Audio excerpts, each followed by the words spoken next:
오늘은 우리 기억하라라는 제목으로 하나님 말씀 함께 증거하도록 하겠습니다. 지금처럼 이 스마트폰 시대가 아니고 예전에는 이런 투지폰, 휴대폰을 쓰던 시절이 있었죠. 그림을 띄워주시면 투지 휴대폰 뭐 이런 거 여러분 기억나십니까? 불과 얼마 안 된 것 같은데, 근데 그때 제가 나왔던 그 광고, 휴대폰 광고 중에 이 광고 문구가 너무 지금까지도 기억에 남아 있습니다. 기억하라라는 휴대폰 광고예요. 기억하라. 기억이 아니고 기억입니다. 기억자. 이게 무슨 말인가 했더니 휴대폰이 기억자로 꺾여지기 때문에 이렇게 이 말을 붙인 거예요. 기억자로 꺾어져서 사진을 찍거나 동영상을 촬영할 때 캠코더처럼 편하게 사용할 수 있다. 그때는 그렇게 이제 꺾어지는 폰이 없었거든요. 그렇게 유용하게 사용할 수 있다. 이걸 기능을 강조하기 위해서 했던 그 광고 내용이 기억하라 이거였습니다. 물론 요즘 같은 이제 스마트폰, 지금은 컴퓨터 이상의 스마트폰이 나오는 시대에 얼토당토하는 얘기겠지만, 저는 그 당시에 광고 문구가, 광고 카피가 굉장히 마음에 들었습니다. 이 기억하라.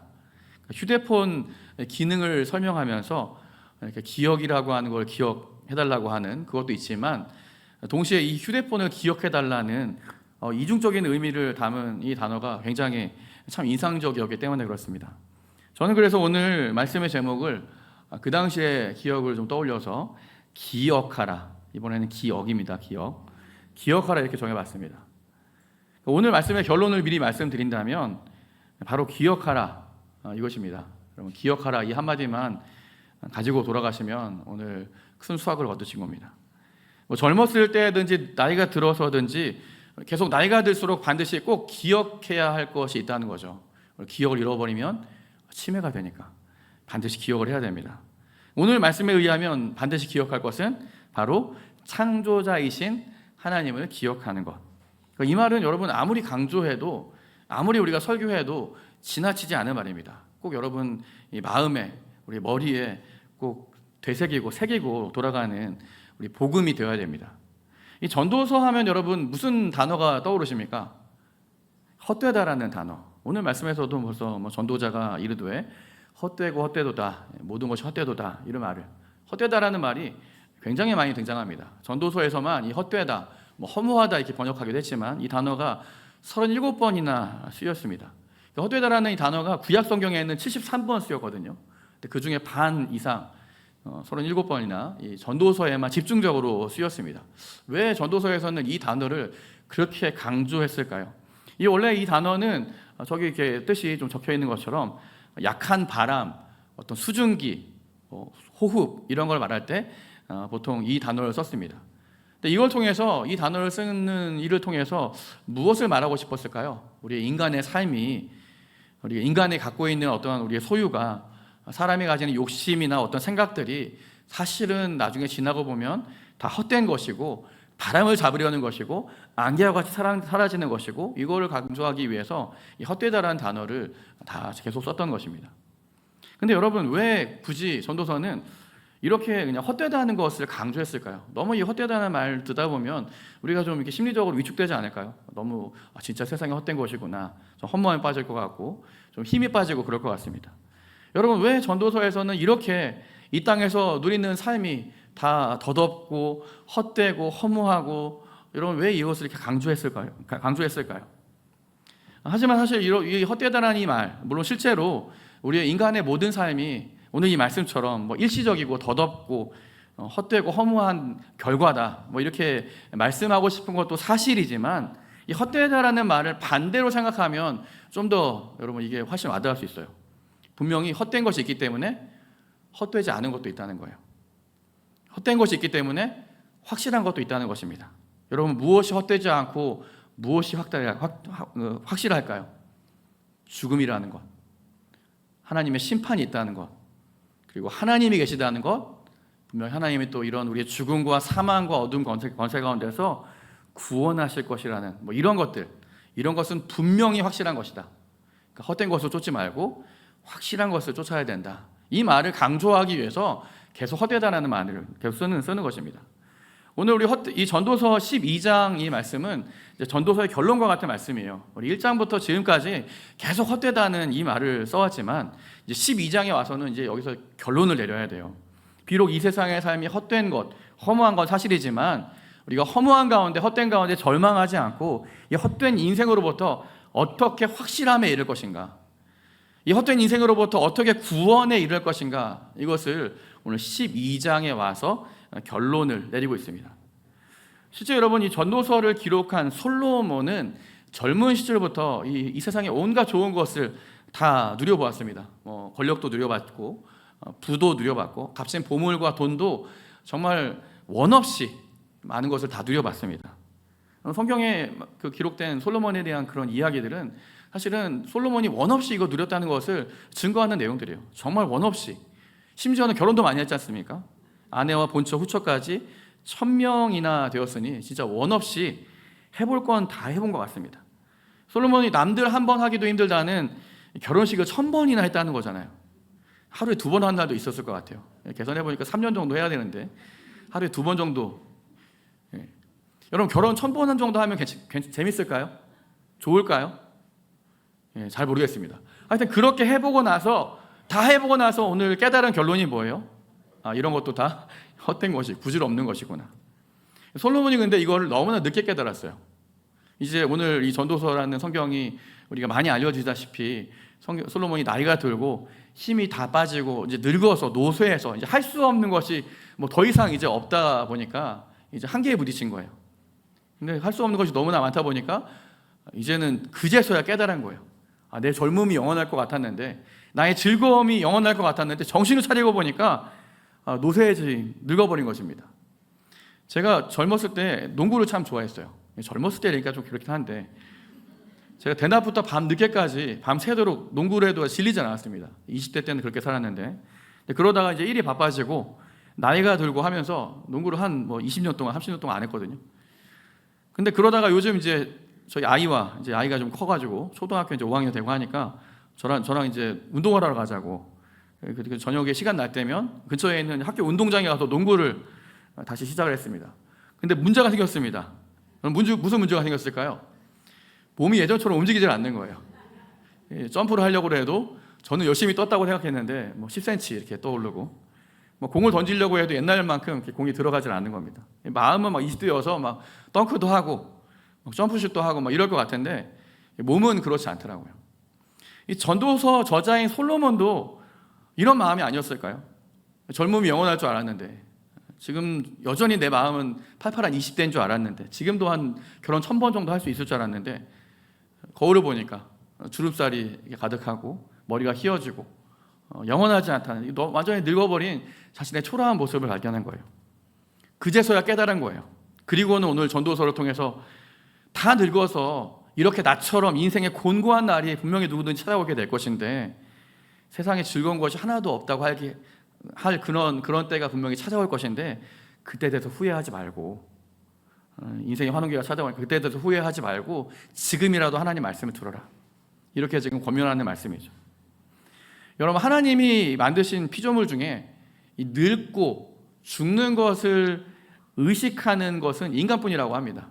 그래서 여러분, 역사 이래로 사람들은 어떤 일을 해왔을까요? 어떻게든 이 죽음을 피하고 싶고 이 늙는 것을 방지하기 위해서 굉장히 많은 노력을 해왔어요. 조금이라도 더 늦게 늙으려고 하고 연구하고 노력해왔습니다. 그래서 피부과 어제도 제가 저희 아이템에 피부과 갔더니 얼굴을 늘리고 주름을 없애고 하는 시술들이 그렇게 많다고.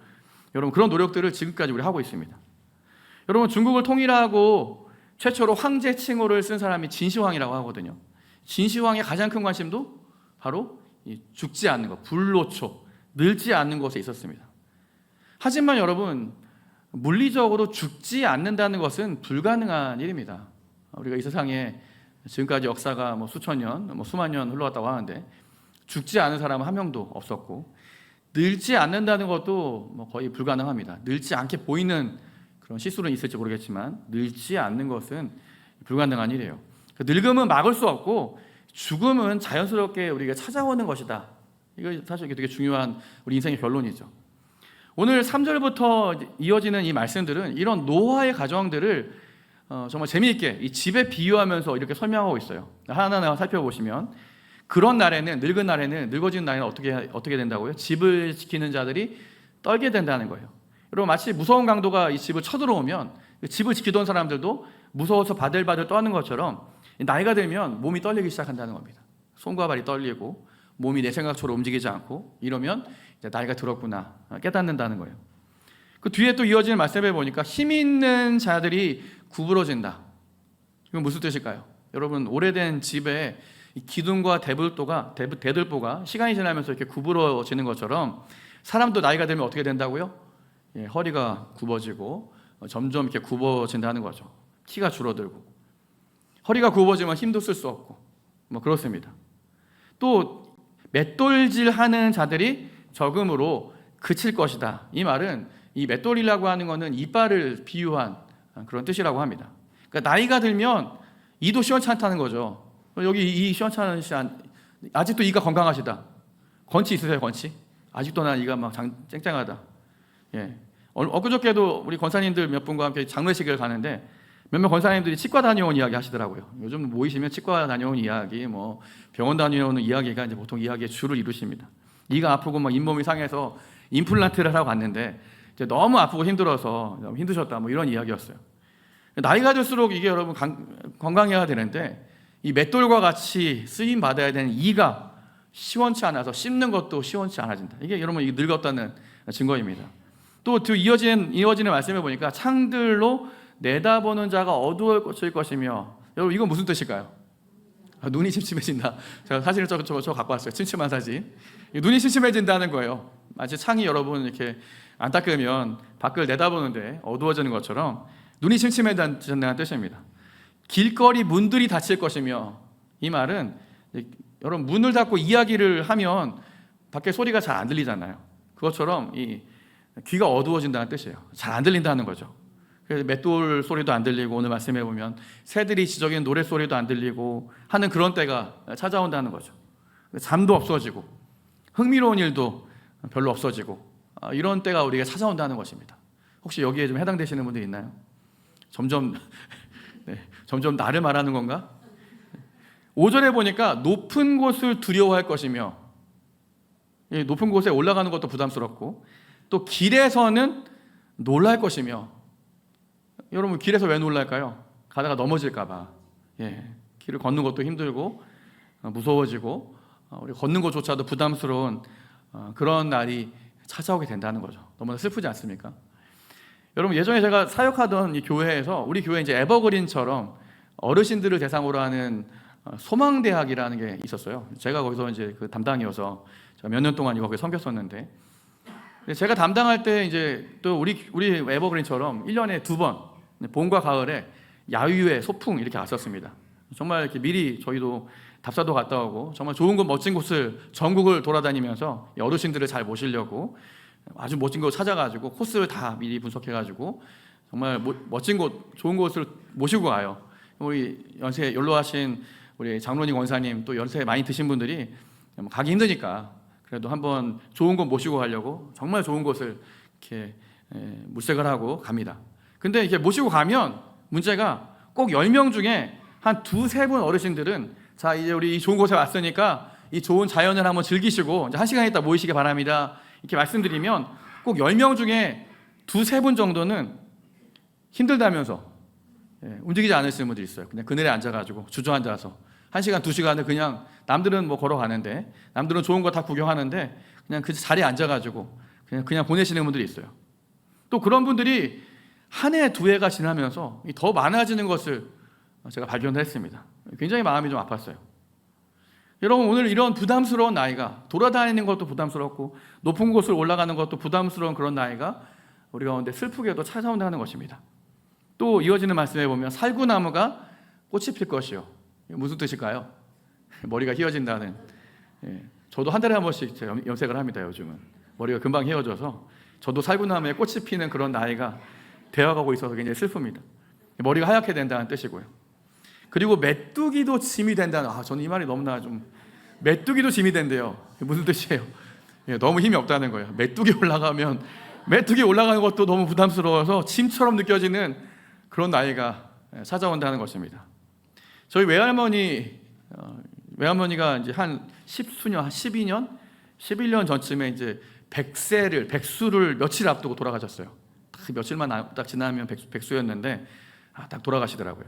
근데 저희 외할머니가 이제 백수를 거의 하셨으니까 70대, 80대까지만 해도 굉장히 정정하셨습니다. 그래서 우리 저희 어머니를 포함해서 딸, 아들 이렇게 여러 지역에 막 서울, 대전, 성안, 청주 여러 지역에 사셨는데 이 흩어져 사는 그 자식들을 이렇게 정기적으로 이렇게 방문하실 정도로 굉장히 정정하셨어요. 허리가 좀 굽으셨지만 머리도 굉장히 총명하시고 특히 이제 목회자 된 저를 위해서 아침 저녁으로 계속 기도해 주시던 가장 좋은 기도의 후원자였어요. 외할머니의 기도의 덕을 굉장히 많이 본 사람인데, 근데 할머니가 이제 우리 할머니가 90세 이제 넘어가고 이제 백수 이제 거의 돌아가실 때쯤 돼가지고 굉장히 이제 힘들어하시는 모습을 제가 옆에서 지켜봤습니다. 어느 날 이제 할머니를 뵈려고 외갓집에 갔는데 이제 할머니가 거의 이제 집 밖에를 돌아다니질 못하신다는 거예요. 거의 나가지 못하시고 집 안에서. 근데 뭐 하시냐면 베란다 이렇게 창 틀에 앉아 계세요. 이게 밖에 나가지 못하시니까 사람들이 지나가는 모습, 차가 지나가는 이 모습을 바라보시면서 하루 종일 그러고 계신다는 그런 이야기를 제가 들었습니다. 굉장히 마음이 좀 아팠었어요.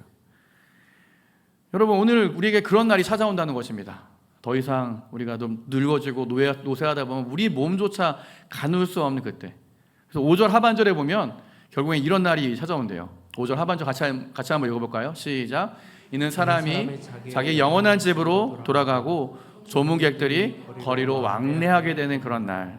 결국에는 사람이 이 자신의 죽음을 담담히 받아들여야 하는 그런 때가 찾아온다는 것입니다. 오늘 이 말씀은 이게 점점 우리의 신체 기능이 약해지고 힘이 빠지고 이게 죽음이 가까운 현상들을 아주 좀 문학적으로 시적으로 표현한 그런 말씀이에요. 저는 이것은 오늘 이 말씀을 이 죽음이라고 하는 것을 이렇게 좀 그린 이유, 늙어가는 것을 이렇게 보여주신 이유는 물론 이 죽음이란 현실을 우리가 무겁게 받아들여야 되는 운명처럼 그렇게 말씀하시려고 주신 그런 말씀이라고 생각합니다. 참 슬픈 일이죠. 하지만 여러분, 여기서가 끝이 아닙니다. 오히려 좋습니다.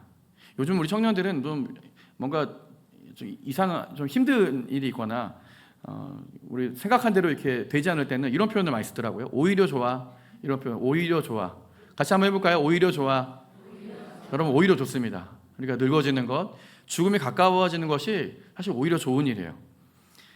어떤 상황이든 여러분, 죽음이나 어떤 상황에서도 우리가 낙심하지 않는 이유는 우리 가운데 주신 약속의 말씀들이 있기 때문에 그렇습니다.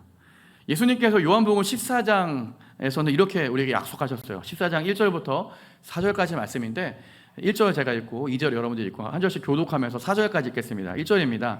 너희는 마음에 근심하지 말라. 우리가 이제 죽음이 다가오고 우리 늙어지고 노쇠해지고 힘이 빠진다고 해서 마음에 근심할 필요가 없다는 거예요. 하나님을 믿으니 또 나를 믿으라.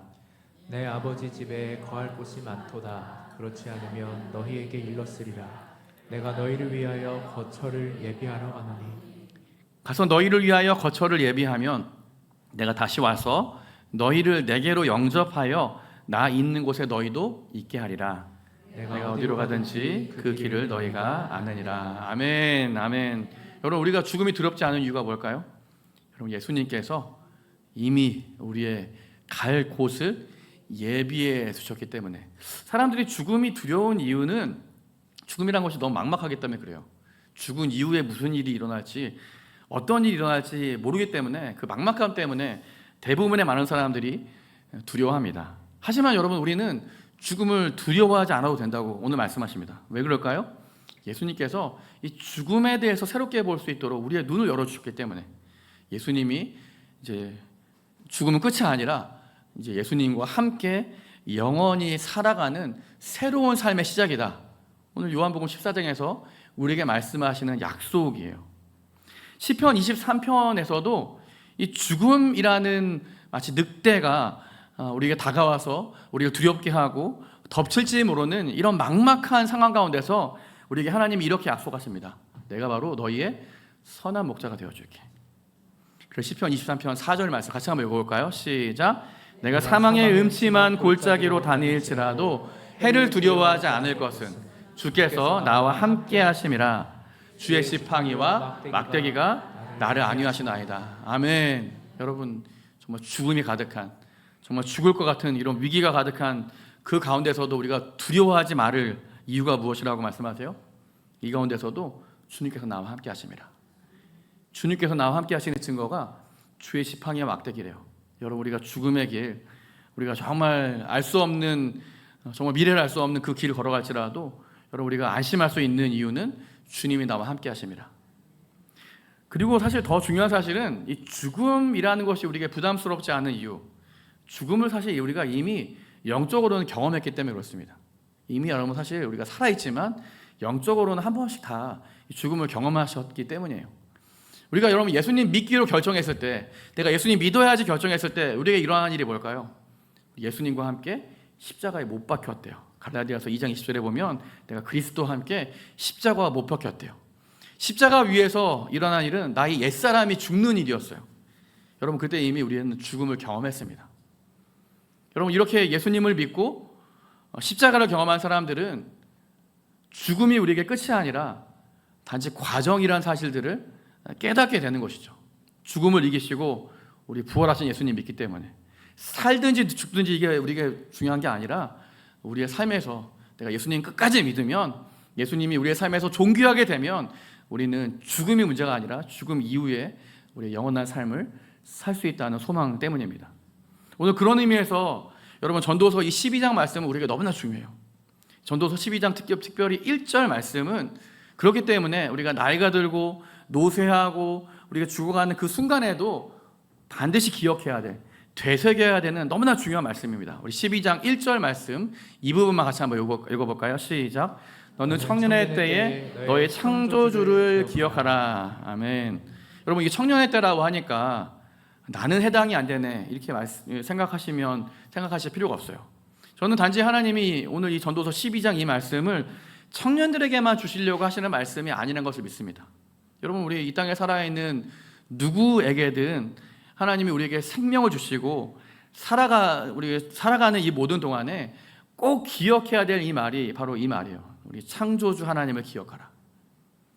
자신의 힘이 닿는 데까지 창조주 하나님께 영광 돌리는 삶을 살아라. 여러분, 그런 의미에서 너는 이 젊을 때, 청년의 때부터 지금 살아있는 그 순간까지 너의 창조주 하나님을 기억하라 이렇게 말씀하시는 거예요.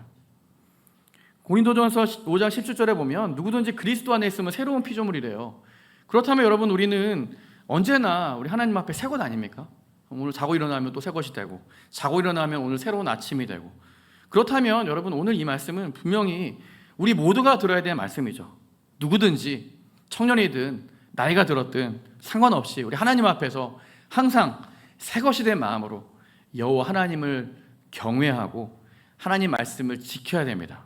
여러분, 거기에 우리의 삶이 있어요. 영생이 오직 주님 안에 있기 때문에 그렇습니다. 말씀을 정리하겠습니다. 우리 사회가 이 초고령 사회로 진입하고 있대요. 이제 내년이 되면 초고령 사회가 된다고 합니다. 초고령 사회의 기준은 60세 이상 인구가 전체 인구 20% 이상이 되면 초고령 사회라고 이렇게 말한다고 합니다. 근데 초고령 사회로 넘어가면서 이 노인층의 건강과 질병 관리하는 이 문제가 중요한 사회 문제로 대두되었다고 합니다.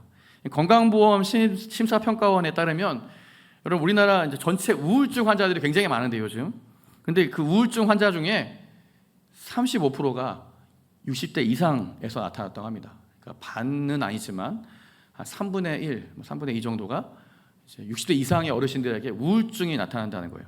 근데 여러분, 갈수록 이 수치가 증가하고 있다는 거예요. 왜 어르신들의 우울증이 점점 더 심해지고 있을까요? 혹시 이 자리에도 때로는 좀 이런 우울한 마음이 들어서 내가 우울증이 아닌가 생각하시는 분들이 있을지 모르겠어요. 이 노년기 우울증의 가장 큰 원인은 상실이라고 합니다. 상실. 잃어가는 거예요. 나이가 들수록 경제권도 잃어가고 사회적으로 소외되고 직장도 잃고 건강도 잃고 주변의 친구들도 사라지고 하면서 이 우울함에 점점 빠져든다고 합니다. 그래서 노인 우울증이 굉장히 지금 심해지고 있다. 근데 여러분, 저는 오늘 이 말씀이 바로 우리가 이 노인 우울증을 극복하는 말씀, 이 노인 이 치매에 빠지지 않는 가장 중요한 핵심적인 말씀인 것 같아요. 여러분, 뭘 해야 될까요? 기억해야 합니다. 뭘 기억해야 될까요? 우리 창조주 하나님을 기억해야 되고, 또 뭘 기억해야 될까요?